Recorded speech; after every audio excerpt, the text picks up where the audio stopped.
Bon, aujourd'hui, je vais vous raconter l'histoire de comment le corbeau a volé la lumière. C'est un conte Haïda de la côte ouest et ça explique un peu le début du monde. Alors, ce n'est pas du tout un conte de fées. Si vous voulez, vous allez pouvoir lire le texte intégral. Je l'ai mis sur Google Classroom. Mais ce que je fais maintenant et ce que je veux que vous fassiez quand vous le faites, je ne veux pas le lire. Je vais le raconter dans mes mots. Même si j'oublie quelques parties, je raconte l'essentiel de l'histoire. Alors, au début du monde, il n'y avait pas de lumière. Tout était noir, tout le monde vivait dans l'obscurité.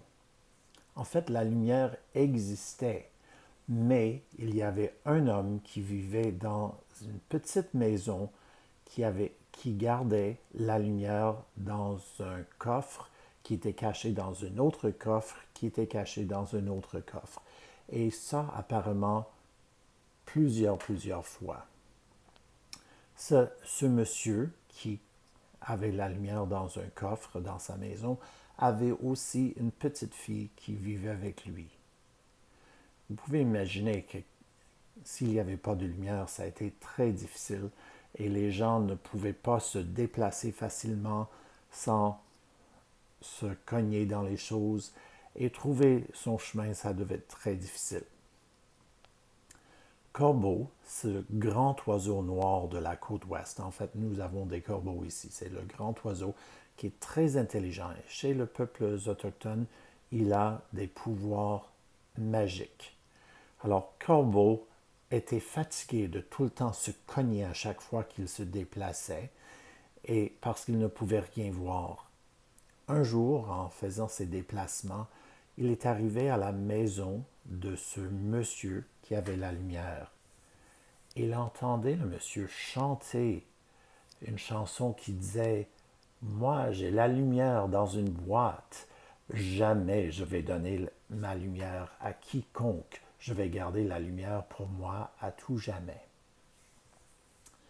Alors Corbeau était intrigué et il a essayé par toutes les façons de rentrer dans la maison du monsieur. Mais il n'a jamais trouvé la porte. Il savait que le monsieur et sa fille qui vivaient là-dedans devaient sortir de temps en temps pour aller chercher l'eau à la rivière. Et à chaque fois qu'il les entendait sortir, il a essayé de trouver la porte par où ils sortaient, mais sans succès. Alors un jour, il a changé de tactique. Il s'est dit, je vais attendre à la rivière que la petite fille vienne pour prendre de l'eau. Comme j'ai dit, chez le peuple autochtone, on dit que Corbeau a des pouvoirs magiques. Et voici son pouvoir magique. Il s'est transformé en un petit aiguille de sapin qui flottait dans l'eau. Quand la fille est venue chercher l'eau à la rivière, elle a bu l'eau avec l'aiguille de sapin et Corbeau s'est installé dans le ventre de la jeune fille. Quand elle est rentrée dans la maison, elle ne s'est aperçue de rien.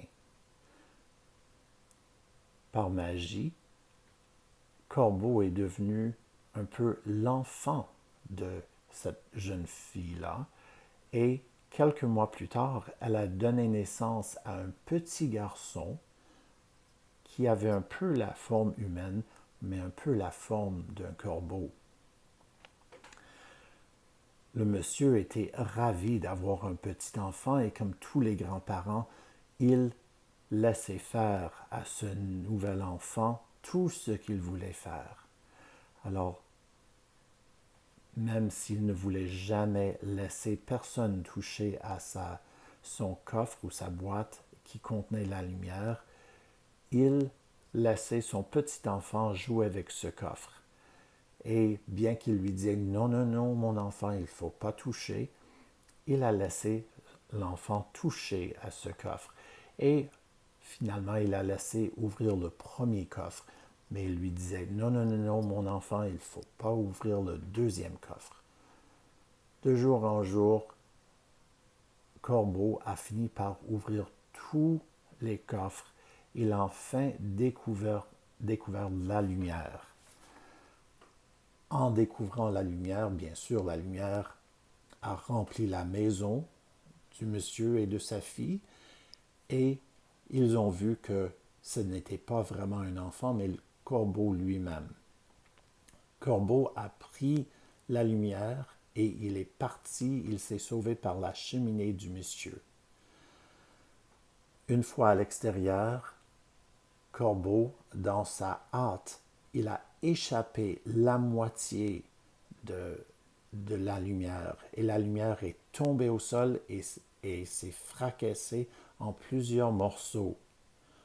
Le plus grand morceau qu'il a échappé est devenu la lune et les autres petits morceaux qui étaient tout classés en petits morceaux sont devenus les étoiles et ils ont rempli le ciel.